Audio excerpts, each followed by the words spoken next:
item number 3. We're now in open session, obviously, because we just did the pledge. And I would entertain a motion for student discipline, please. Mr. President, I move that we approve the findings of the board in student discipline case 25/2021-217. Second. I have a motion and a second. Roll call vote, please, Ms. Robinson. Mrs. Holler, Yes. Mrs. Corley, Ms. Payne, Yes. Mrs. Schrader, Yes. Pastor Miller, Yes. Dr. Ashton. Yes, motion passes 6-0. That brings us to our consent agenda and agenda. Is there any additions or corrections to the consent agenda? Seeing none, I would entertain a motion for approval of such. Make a motion that we approve the agenda as such. Second. I have a motion and a second. You're voting on the consent agenda and agenda which has the agenda approval in it. Roll call vote, please. Ms. Payne, Yes. Mrs. Corley, Yes. Pastor Miller, Yes. Mrs. Schrader, Yes. Mrs. Holler, Yes. Dr. Ashton. Yes, motion passes 6-0. Thank you very much. Appreciate that. That should bring us to, let's scroll down here to public comments. Missy Surgeon, Jessica Aye, sorry, Justin Thornton. Good evening, Board. My name is Melissa Sargent, and this is Jessica Allier and Justin Thorlton. And we are all from Northeast Elementary School, and we're excited to host a grand opening of our new addition to our new building, We love it. We have a beautiful new gymnasium with a music room and a multi-purpose room that we call our Falcon Den. And I'm honored to have a very nice, beautiful new classroom. So we are going to have this Monday from 5 to 6 at our school, and we would really like everyone to join us. Thank you. Anything else? That's it. all. All right. Thank you. Falcon Den, I like that. Brenda Brown,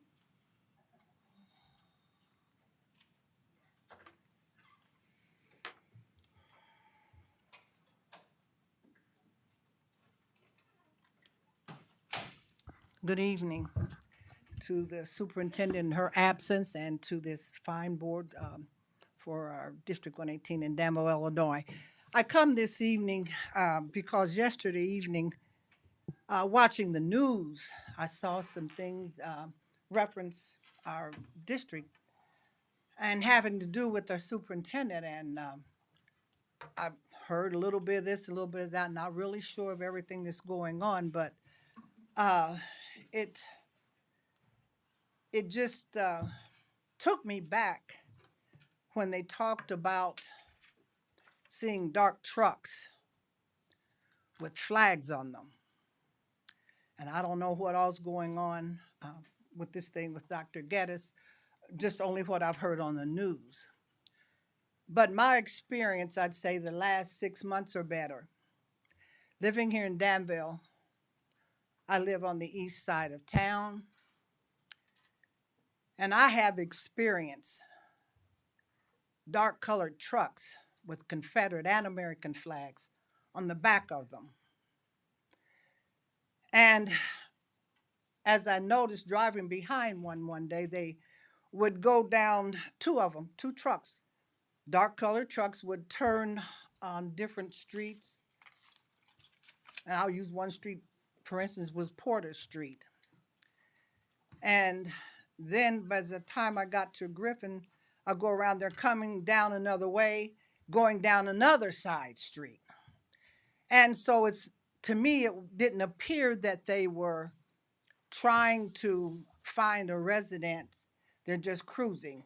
This happened often, I would say the last 6 months.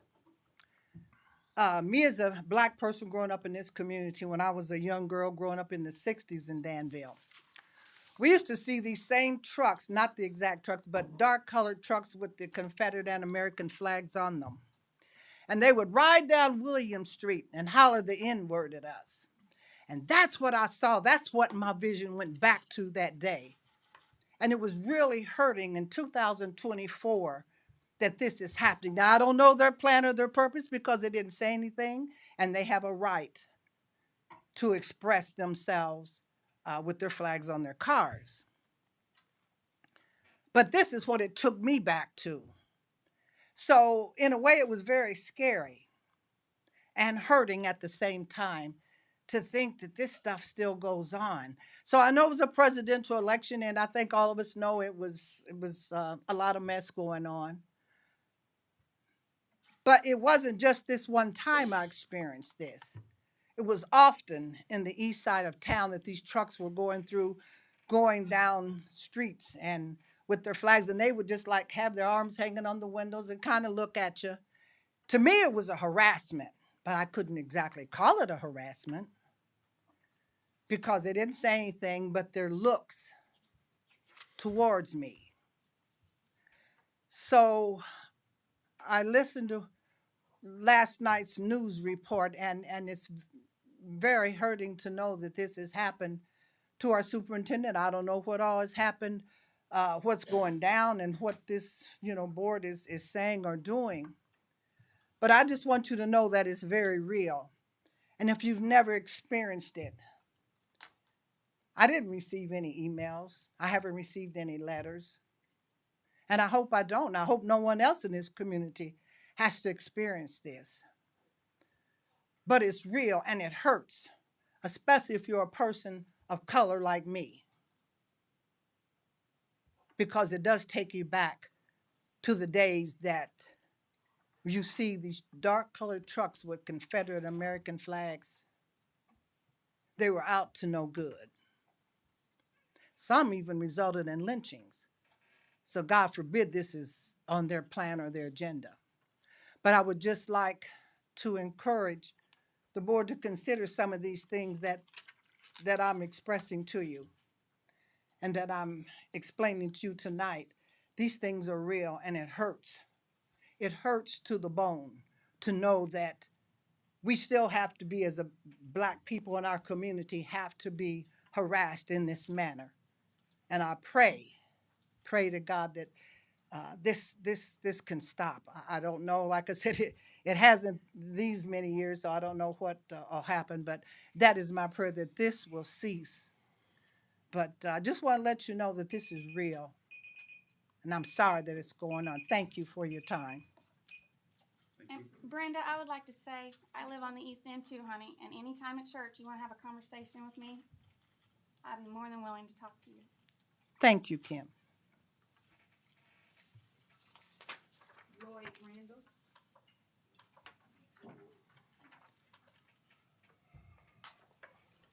Well, unfortunately, I'm going to be talking about the same thing, right? So first, I want to say good evening to everyone, and thank you for the opportunity to share my thoughts regarding the intimidation and harassment of our superintendent by what I consider to be the most notorious racist hate group in this country, and of course, I'm talking about the KKK. The rhetorical question is, who are we and what have we become? How is it acceptable and why is a blatant and brazen display of hate and intimidation permeating our community? Now, it's my understanding that the allegations of this investigation are unfounded, and my response is, really? It's also my understanding that some were uncertain about Dr. Geddes' status, and it's my understanding that everyone was told. Allegations of this nature, true or perceived, once reported, deserve the highest level of attention because of the uncertainty of the motive. And I'm here to tell you that our superintendent is in danger, whether you want to believe it or not. Let me assure you that I, as well as many members of the African American community, on numerous occasions witnessed the vehicles in question roaming throughout the neighborhoods that were predominantly African American. Now, I want you to imagine something. Imagine black men slowly driving through neighborhoods like Lakeshore and Denville with a Black Panther Party flag and a Black Lives Matter flag hanging off the back of their truck. Now, how long do you think it would take the police to be summoned to those neighborhoods to stop, question, frisk, and arrest those drivers for harassment and intimidation. There is a double standard, but many of you don't realize it because it's our reality. Dr. Geddes has taken this district through some of the most critical budget challenges, staff retentions and recruitments, building up grades, and has provided alternative education opportunities for many of our students at risk. She has skillfully and remarkably guided her team through a pandemic as a result of a global health crisis. She has led an amazing staff and has met and exceeded expectation at every turn. She has generated revenue streams unmatched by many of her predecessors and has endured all of the politics, all of the infighting, all of the backbiting, all of the resentment, and it's been lie after lie after lie after lie. I believe that Dr. Geddes is driven by her faith. I believe she's humble, I believe she's caring, she's compassionate, and is both professionally as well as personally considerate when it comes to the effects that she has when dealing with administrative policies. She has sacrificed, she's generous with her time, she's supportive of staff and students, and her work outside her official responsibilities are unmatched. This was a crime against humanity, ladies and gentlemen, and we are all complicit when we don't stand up against it. I mean, each and every one of us. So what I'm about to say is shocking. And it's intended to be shocking because it's supposed to make you think about someone else's reality. So I want you to prepare yourself for what I'm about to say. If black men were raping little blonde-haired, blue-eyed white girls, they would do something about it. But this is about hate against a black person. And this is about the KKK because they have emboldened themselves because they can. It's about fear-mongering, intimidation, and violence, and it is about what is becoming accepted in our culture. I expect that there will be an official statement by this body that they will not tolerate in any form hate and intimidation against any of its employees or administrators, and I expect that at the end of that statement, it should be a unanimous support by every board member. If you are outraged, I want to suggest that you're in the right place. If you don't like what is going on in this administration, then the answer is a better idea. If you are here for the purpose of resistance, then you need to get out of the way. And I want to close with a famous quote by Martin Niemöller, and it goes something like this. It says, "First they came for the socialists, and I didn't speak out because I wasn't a socialist. Then they came for the trade unionists, and I didn't speak out because I wasn't a trade unionist. Then they came for the Jews, and I didn't speak out because I was not a Jew. Then they came for me, and there was no one left to speak for me. Who's going to speak for you if you don't speak for Dr. Geddes? Please have the moral courage and the backbone to stand up, or please get out of the way." Thank you.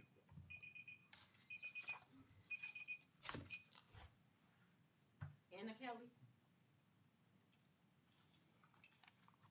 It's going to be hard to follow. I have something else that I'm going to speak about tonight.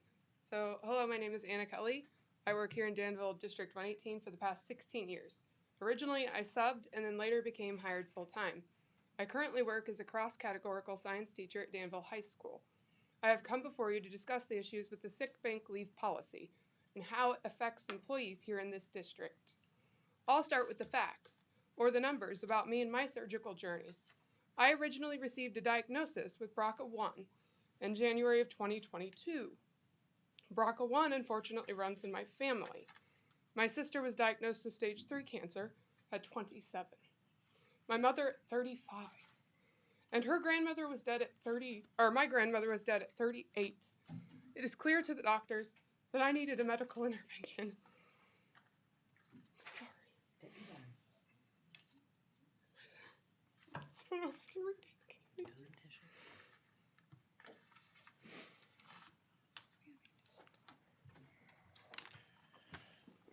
I began my surgical journey in October 22, just over 2 years ago now. In those 25 months, I have been to 103 doctor's appointments. I have 5 ER visits for extreme pain, a total of 12 surgical procedures, one being emergency surgery. In the last 776 days since the first surgery, I've been recovering 85% of those days. And in nearly 100% of them, in pain nearly 100% of them.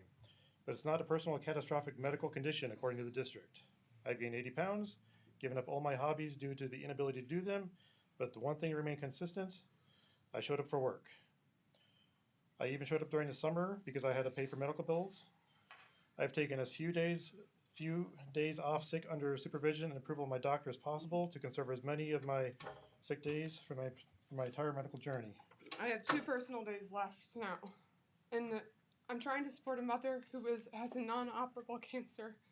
She starts chemo tomorrow. I only have 2 surgeries ahead of me now. In the spring of 2024, I applied for the sick day bank, but I was rejected. I wrote letters, I showed evidence, doctor's notes, but I was denied because I didn't have a personal catastrophic condition according to the district. I reapplied a second time after I ran out of days, and I was dumbfounded and astonished that I mattered so little in a district that I care so much about. I felt like I was being told that I have to be dying to get help. I need the people in charge of sick bank to understand the kind of impact that you can have on employees. It has been financially and emotionally crippling. It can affect your occupational desire to put in your time into a district that doesn't appear to help you or care about you or keep you in mind. I was metagroovalized when in a job climate like today, that teachers are being forgotten about when they have needs that arise in their lives. There are so many staff members besides me that could benefit from this policy. How can somebody's needs be judged by some paperwork? How can you judge their life, their emotions, their physical well-being, their mental well-being through a screen? At the beginning of the year, the entire district listened to Mr. Jimmy Casa, and he told us that we should work together, that we should create a better educational need and meet the needs of our community while assisting each other to meet our goals. Yet, here I am, trying to convince this district that I need help, that teachers may be somebody's superhero, but we need a hero too. A sick bank can be a pivotal decision in the life of a District 118 employee. We need a usable policy with a communication process that is understanding and human. It needs to explain the reasons of the denials, not just some copy and paste sentence that's cold and callous. Teachers give so much of themselves, sometimes at the detriment of them and their families. After 16 years here, I've been left with a bitter taste in my mouth. The message that I've received is that I don't matter. I don't feel seen, and I don't feel heard, and I'm here to change that. I spoke with Dr. Geddes on opening day, after Mr. Casas spoke, and she reassured me that she would help me to work to change this policy. I've emailed her, I've called multiple times, I've left messages with her secretary, I've left voicemails, and I haven't had any response. I feel like I've been given what seems like empty promises. I have applied for colleagues in kindness through email with Mr. Rice, with no acknowledgement or response to my letters. I am drowning, and nobody wants to help me. Nobody's going to throw me a life raft, and all of my words have fallen on deaf ears. It seems that nobody cares. All I want is the opportunity for my coworkers and colleagues to be able to have the opportunity to donate. I thought we were better than this at District 118. Am I wrong? I will email the board a copy of this letter, all of my letters, all of my appointments, my doctor's letters, and all of my rejections. Thank you for your time and consideration.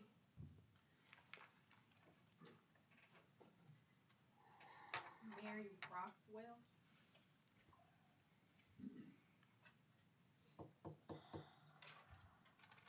Hello. Have a whole list of questions that I wanted to ask. But can I just say the fact that you have a teacher up here trying to express her disappointment, and it's overshadowed by this whole debacle with the superintendent is just shameful. I was reminded today by the regional superintendent that the superintendent of District 118 reports to you guys as the board, and I just want to ask, do you remember that? A threat to me involves the implication of personal harm against a person. So what is the threat exactly against the superintendent? What harm has been threatened? Are we to believe that dark vehicles, dark trucks are apparently racist? Does that excuse white trucks? I mean, where does this end? What specifically, by that, I mean, what date did the superintendent decide to work remotely? When did the school board discuss and approve this? By my calculations, there was a time when both the superintendent and the assistant superintendent were both unavailable. Was this a concern to the school board? Who was in charge of the decisions at this time? When the Danville Police Department cleared the threat as unfounded, did this clear the superintendent to return to work in person? If not, then why not? Has the school board requested the superintendent to return to work in person rather than remotely? If so, why has the superintendent continued to work remotely? While working remotely, how does the superintendent of hours of work, how are they verified? How many complaints of not being able to reach her are necessary to raise a concern of her availability to the school board? How do we expect our students to be present at school despite actual threats of harm against their safety, but allow the superintendent to avoid being present at her job despite there being no actual threat? Those are just some of my questions. And if the history is any teacher, the school board is just gonna poo-poo them and ignore them.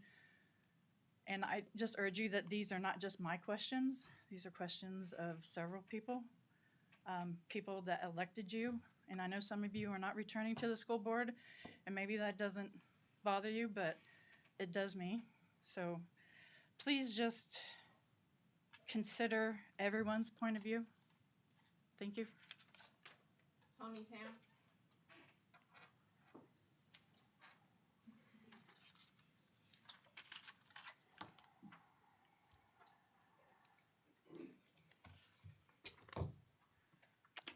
Good evening.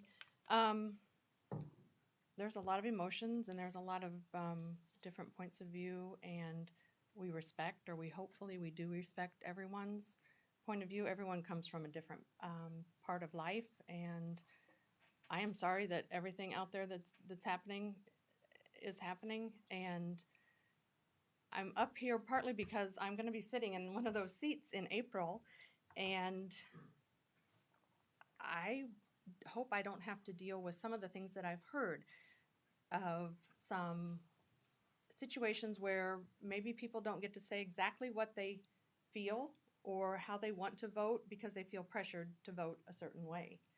And I just was reviewing what is the job of a superintendent and a school board.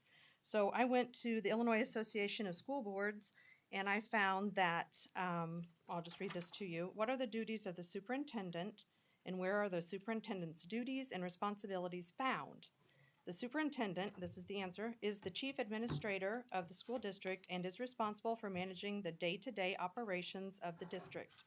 Superintendents are required to make recommendations to the board concerning the budget, building plans, and location sites, the selection, retention, and dismissal of personnel, and the selection of textbooks, instructional material, and courses of study. So I know there's questions of, has the superintendent been doing this work when she's at home or wherever it is she might be? And I understand she is possibly, fearing things, and she is in hiding. But I have seen and heard about a police report that says that that's unfounded. So I have a hard time understanding her not possibly being at work. And then who supervises and evaluates the superintendent? The school board. I've talked to Aaron Hurd. I've talked to the regional office HQ in Springfield. They sent me to legal, and legal gave me the same answer, that it is the school board. So I've done my research. everything is in your hands. We vote for you, so hopefully that people that are voting for you have your confidence when you're up here representing them. I can't vote. That's partly why I'm going on. Finally decided I would go. My kids are about out of school. I feel like I have some time, and I would like to have that vote. The Illinois School Code requires the school board to direct through policy its superintendent in his or her charge of the administration of the school district. The statute also requires the school board to evaluate the superintendent in his or her administration of school board policies and his or her stewardship of the assets of the district. And I believe there should have been a review in August, by August 15th, and I don't know if that's been done. I don't know if that got brushed aside, lost in the moment, but I know if you're running a business and you have your employees are going to have a review, you have that every time at the same year, and it has to be done. You have to let that person know, are they doing their job? Are they meeting whatever the requirements are for the position? If they are, then great, continue. If they're not, how do you get that resolved? You have to say, okay, so by December we need to have 1, 2, and 3 done. Can you work on, we need you to work on this. If it's not done, you're not meeting your job requirement, and then maybe you're not eligible to continue with that position.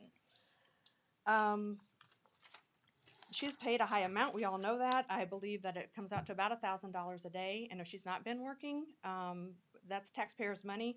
I know that my taxes, 50% of my taxes go to District 118. About 4% go to the, 1.9% go to the city, and it decreases down to DAC and then my county. So District 118 gets half of my taxes and everybody's taxes in Danville. So I think there's nothing wrong with us speaking out and asking, what are we paying for? And what kind of results are we gonna get? Right now, our test scores are about 50% below from the 23-24 test state standards I looked at. If 50% of the kids are meeting or exceeding in 3rd grade at math, we have 25 or less percent. So we are at 50% or less of the standard of the state. And at the same time, our administration numbers are increasing, our administration dollars are increasing, our student population is decreasing. I would love to wear this and say I'm proud to be a Danville Viking, because I have been for a long time and I just want to continue that.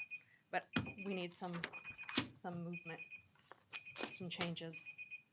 Thank you. Mike Anderson. Oh, hello again. My name is Mike Anderson, and I'm here to support Anna Kelly and any other district employees who could benefit from a sick bank policy that is obtainable when they need it. Not only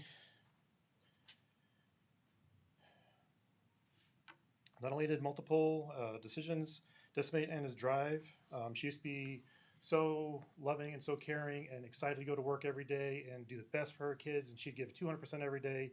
And now she struggles to get out of bed because she feels like the district just doesn't care about her. And that's a heart of teaching. Like, if you can't take care of your employees, if you can't take care of your teachers, how do you expect the teachers to take care of your kids? So I'm just urging that you review the policy, review who's applied, why they were denied. Is the policy even obtainable? Is it very vague? Is it a simple decision? Is it multiple boxes to check? From what we could research, which we couldn't even obtain half the information, was there are no answers. It's just some people make decisions and that's it. And every time we try to get answers, we just get shut down. And this is going on like a year now almost. So it's very cold and callous how it was handled.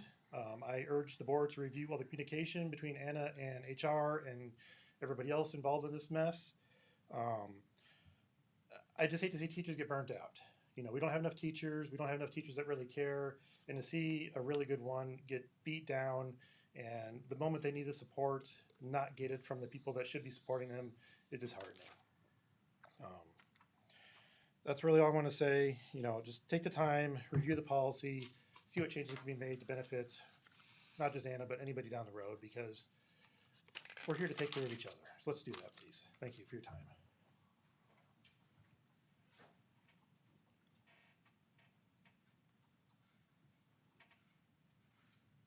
That's it? Okay, thank you. Thank you for all the comments. Brings us to item 6.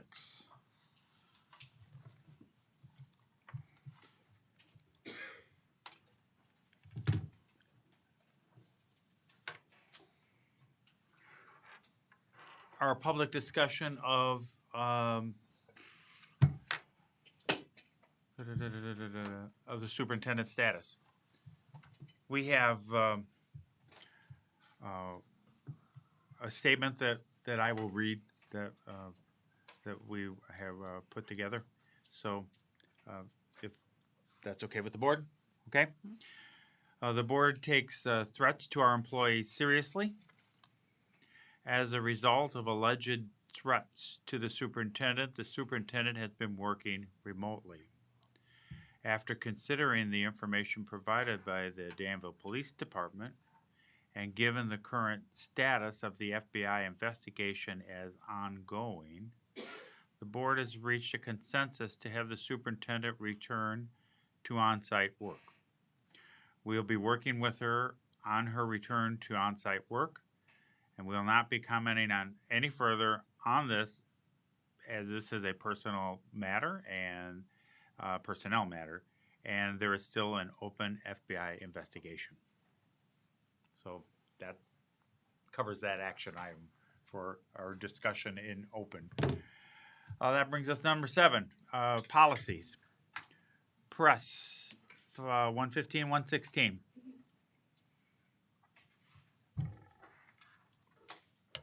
Okay. Have before you the recommendation to approve those policies. Is there a motion to approve? So move. Second. Okay, I have a motion and a second. Any questions or comments on 115, 116? If not, roll call vote, please. Mrs. Corley? Yes. Mrs. Schrader? Yes. Pastor Miller? Yes. Mrs. Holland? Yes. Ms. Payne? Yes. Dr. Ashton? Yes, motion passes 6-0. Brings us to 8, human resources. Dismissal of employee. I would entertain a motion or make the motion to approve the resolution for the dismissal of educational personnel support person Michelle Barrow for reasons other than reduction in force effective immediately. May I have a second? Second. I have a motion and a second. Roll call vote, please. Mrs. Schrader? Yes. Ms. Payne? Yes. Mrs. Holland? Yes. Pastor Miller? Yes. Mrs. Corley? No. Dr. Ashton? Yes, motion passes 5-1. Make a motion to approve the resolution for the dismissal of educational support personnel employee Amanda Pridemore for reasons other than reduction in force effective immediately. May I have a second? Second. Roll call vote, please. Mrs. Holland? Yes. Mrs. Schrader? Yes. Ms. Payne? Yes. Pastor Miller? Yes. Ms. Corley? No. Dr. Ashton? Yes, motion passes 5-1. Make a motion to approve the resolution for the dismissal of educational support personnel employee Marlena Campbell for reasons other than reduction in force effective immediately. Second. I have a motion and a second. Roll call vote, please. Pastor Miller? Yes. Mrs. Schrader? Yes. Ms. Payne? No. Ms. Corley? No. Mrs. Holland? Yes. Dr. Ashton? Yes. Motion passes 4-2, was it? 4-2? Okay, couldn't hear that well. Make a motion to approve the resolution for the dismissal of educational support personnel employee Clevanda Harris for reasons other than reduction in force effective immediately. May I have a second? Second. Roll call vote, please. Ms. Payne? Yes. Mrs. Corley? No. Pastor Miller? Yes. Mrs. Schrader? Yes. Mrs. Holland? Yes. Dr. Ashton? Yes, motion passes 5-1. Thank you very much. Brings us to item 9, operations, and not the game. Safety camera systems. Yes, good It evening. almost said spy camera. No, not that. It's not spy Yeah. camera. Good evening, board. Seth Oldfield, Director of Operations. I'm here tonight with a recommendation to acquire some security equipment, specifically a Dell PowerEdge safety camera server, Micron 30 terabyte solid state drives to go in that server, and Ubiquiti 48 port PoE network switches to support the cameras for a total cost of $91,283. And our hope is that this will be paid for using Title IV funds. Thank you. You've covered everything. May I have a motion to approve this? Move to approve. Second. I have a motion and a second for safety cameras, $91,283. Correct. Okay. And you said where they came from, Title IV. Any questions or comments? Seeing none, roll call vote, please. Mrs. Holland? Yes. Mrs. Corley? Yes. Ms. Payne? Yes. Mrs. Schrader? Yes. Pastor Miller? Yes. Dr. Ashton? Yes. Did you vote no? Or yes? I voted yes. Yes. Motion passes 6-0. Thank you Thank very you. much. Item number 10, business finance, our tax levy. Yes.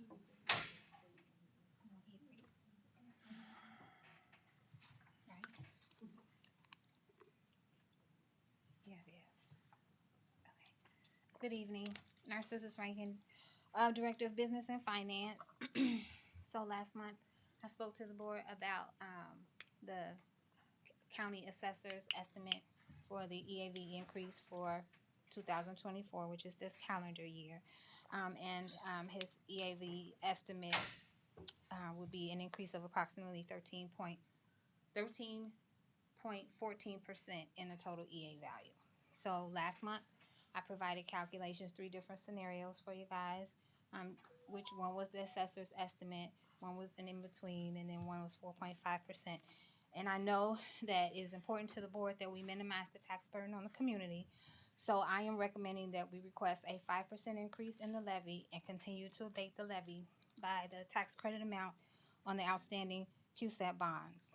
This would equal a 4.5% increase in the EAV and a total $21,412,017 for the levy request. I just also want to make sure that just point out that should the EAV increase by 13.14%, we would not be able to recoup the $1.3 million difference should it increase by that much. Just want to say that. So that's my recommendation, though, that we request a 5% increase in the levy. Have a motion to approve? I move to approve. Second. I have a motion and a second. Any questions or comments? I do.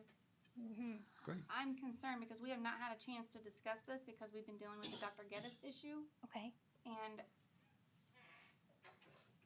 I have not had a chance to discuss this with the rest of the board. Okay. So I am not comfortable voting on this yet. I don't know what we do about that. Okay. Well, either you vote no, either we continue on with the vote, or you could, I don't want to parliamentary give you all the recommendations of what you could do, but you have several options in front of you that you can exercise. When will you know for sure what the EAV is? When do you find They out? usually don't tell us until like March. Like it doesn't come out because the year has to end, So we're not gonna find out until like March what the EAV is, and then basically if it's over, whatever we ask for, we'll get what we asked for and nothing additional. Correct. Ms. Rankin, is this the procedure and the timeline that we have followed in prior years? Yes, Is this ma'am. our customary procedure for dealing with the levy? Yes, ma'am. Okay. You mentioned there's a potential that we would leave $1.3 million on the table, If the EAV which is an should expression. increase by, Yeah. not on the table, Dr. Ashton. But if it should increase by that much, historically it has not. Last year it did. It It's a- did Was last it- year. And what was the deficit then? It was a little over $1 million.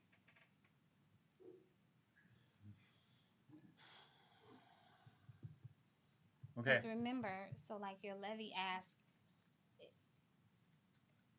they do not like for us to ask more than 5% of what we received the previous year. So it's two different things. Like the EAV is the assessor's estimated value of all of the properties, and then the levy is what the district would receive from the taxes. When you say it's, And actually, the levy is the ask. The extension is what we will receive. through the expression of leaving something on the table, basically that means it stays in our taxpayers' pockets. Can we make a motion to table? I don't know. I don't. okay, what say you, board? I do. Ready, Second. you ready to vote? If so? Did you hear Kim, Ms. Corley made a motion to table? I don't know if there was a Oh, I second. didn't hear that, I'm sorry. I'll second. Okay, I have a motion to table this. I think there's discussion. Any discussion? Questions or comments?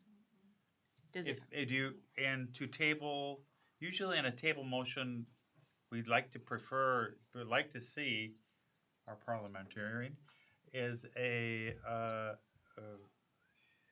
is there a direction to how long you want to table this? Then I'm concerned because we have not discussed this as a board, and this is a, But I need to know, do you want to table this till, don't we have, just do till we the have a next timeline meeting, that this needs to be done by? When is the next meeting? I can't hear you. The 18th. December 18th, I Is- do have until the last Tuesday in December. the last Tuesday, file my December, so levy. we would still be within the timeline Yes. by December 18th meeting, Yes. should we have a discussion then, and then we could vote then, correct? It would still get me within With no my penalty timeline. then, Yeah, it Okay. has to be in the last Tuesday in December. That's Okay. the latest. okay. And that's, okay. And your question and the reason for your tabling this is? because we have not discussed this, and I want to make sure we understand what we are all voting for. Okay. All right. All right, so you're voting on tabling this, and is there till the next meeting? Is that when? Yes. Mhm, yeah. Is that, unless we'd have to call a special meeting to get it done. No, you don't have to. Unless we may have to do that. If we would have to do that, we could do that. Ms. Rankin, I do have one more question. If we were to table this and vote on it in mid-December, would you have time to pull this together, since Yes, it's ma'am. over a break? Yes, ma'am. Okay. All right, so we're voting on tabling this. Roll call vote, please. Mrs. Schrader? No. Ms. Payne? Yes. Mrs. Harlan? Yes, Pastor Miller? No. Mrs. Corley? Yes. Dr. Ashton? No.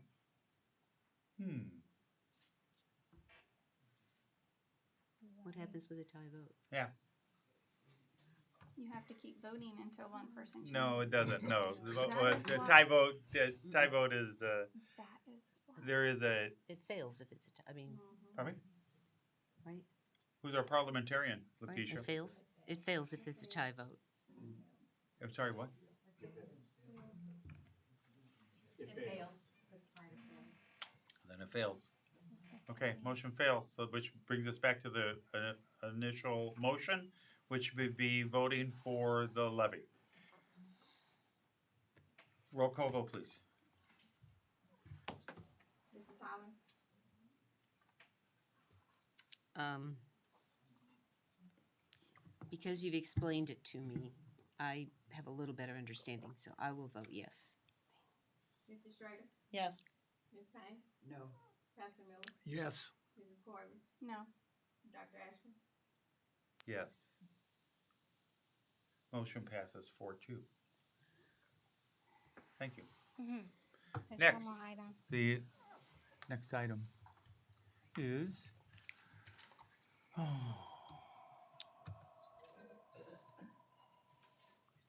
10B. So the abatement was included in my levy, but you know you have to read this resolution and then you guys vote on it. Okay, so we're abating a portion of the tax levied for the 24 year to pay debt service on the taxable obligation general obligation bonds, 2016A. Do you have a motion to approve this? Move to approve? Second. Any questions or comments? Yes, can you explain once again, in case anybody hasn't heard this in the public or elsewhere, what abatement is? So the abatement is us not asking for a portion that we could potentially, that we would be entitled to. And the portion that we are not asking for is the tax credit that we receive for these QSAT bonds. So we're asking for less money Yes. that we could. Okay, that's what we want to tell the public, is it, okay, this is a break to the taxpayer. And we have historically done this for the last how many years, can you say? Ever since you can remember, Yes, right? as long as I Okay, so we're continuing the practice of what we've done in the past, is to try and be good stewards with our taxpayers' money. Any other questions or comments? If not, roll call vote, please. Ms. Payne? Yes. Mrs. Corbin? Yes. Pastor Miller? Yes. Mrs. Schrader? Yes. Mrs. Holland? Yes. Dr. Ashton? Yes. Did everyone vote yes or no? Yeah, they did? Mhm. Okay, I guess voices, which is good. Okay, motion passes 6-0. Thank you. Thank you. Okay. Wheels on the bus? Thanks. I never heard that as a kid. Really? Yeah, it was I'm ancient, so. Okay, go on. Who are you? Good evening, Board. I'm John Hart, Assistant Superintendent. Thank you. As you know, this is just information. We're want to talk about our transportation contract, which ends June of 2025, so the end of the school year. Typically, we would be going out to bid at this time. However, our contract does allow us to for an extension. So Mrs. Rankin and I have been discussing this for a while, looking at other rates increases in other districts. And so before we go out to bid, we would like to negotiate with or meet with First Student and see if we can come up with an agreement to extend the contract and come up with a rate that the board could live with. So we would do that within the next couple weeks, and then in December at the board meeting, we would come back with a recommendation either to go out to bid or to extend the contract. Questions for me? Any question? How often is this done? I don't have the history in our district when they've extended the contract. Right now, other districts, the increase has been reasonable. They've been pretty consistent, and to go along with what we're looking at, I think we could actually save money by talking to First Student, trying to come up with an extension, then going out to bid. Thank you. Thank you. Great discussion. Brings us to board and superintendent comments or informational items. Do we have any other informational items, Mr. Hart? No. Okay. That Thanksgiving's next week. Okay, just for anyone who's missed that. Okay, we went right to left last time. Let's go left to right. Last week, I attended the National Honor Society installation, and we had a nice number of students that were installed. I went last year, and I can see an increase of students getting involved. And I just want to say that I can hold the high school responsible for such a good ceremony. Coach Forrest was the guest speaker. He did an excellent job. So kudos to the National Honor Society. Thank you. I just, like to pray for everybody's safety over this holiday that's coming up, and that the Lord will just continue to bless our district. Thank you. Thank you, district staff It has been a while since we've seen so many nice faces. After a long day of work, it's nice for you to come and show your support of the board. It's appreciated. My phone, everywhere I go, I'm being, I wanted to say accosted, but that's not the right word, by a number of people who are concerned about what's happening with the district. And I want you to know that I, as a board member, I'll speak only for myself, I am responsive to what you are saying to me, what you are questioning. I'm trying to get answers myself, but you are being heard, and I want you to know that you are being heard. We don't take, I can say this for everybody, we are not taking any of this lightly. And we're working hard, as you witnessed in our executive session, how long it took. We're working hard to come up with what is best for our district, our students, and our community. Thank you. Want to thank everyone for coming and speaking tonight. All of you. I think it's really important for us to have public forum with open comments and or public comments. I really appreciate it, and we did hear you, and we appreciate you.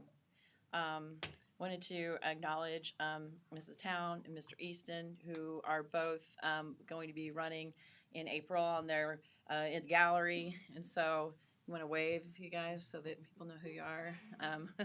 So they'll be sitting here in April, and I'm sure they'll be great.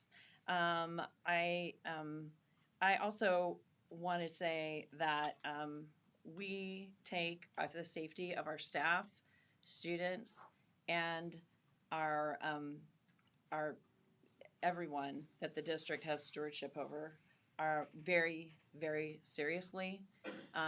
We care about you, and we take you seriously, and we do not accept any type of violence, and we value each one of you. And also, have a happy Thanksgiving. I will, thank you. It's very kind of you. I'm Mrs. Corley. Pardon? Did you hear Mrs. Corley? Oh, I'm sorry. Oh. I'm gonna yelled up for that, sorry. I have a lot of comments. I can't say most of them. Thank you for everyone that came to speak. We, of course, take all threats seriously. I concur with Ms. Schroeder. Of course we do. Especially our staff who are assaulted a lot. Our students who get threats a lot. We take all those very seriously. We do not tolerate the students. We have disciplined several. I hope the community knows we take all that serious as well. I've been in the buildings a lot. I know the climate in our buildings. I know what our staff feels because I talk to them. I know what they feel and think. So I hear you and I see you. And I'm going to shut up. Thank you for everyone who came tonight.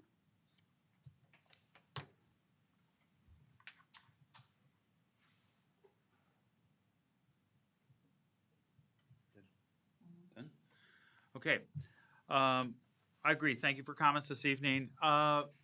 Tony, Chris, stand up. Stand up. Let's see. Yeah, and then congratulate them.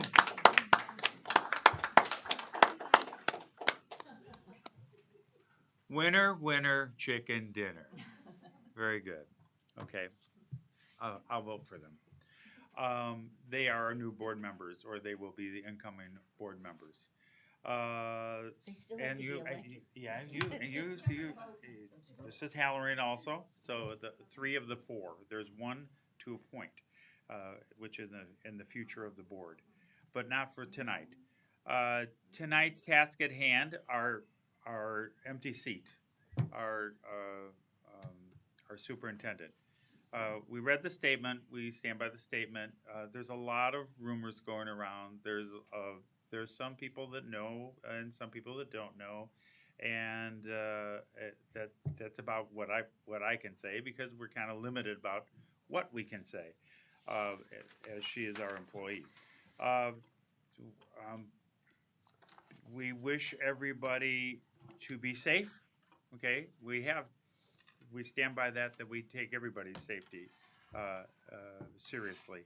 You've heard opposing sides this evening from public comments. You've heard differing views, okay?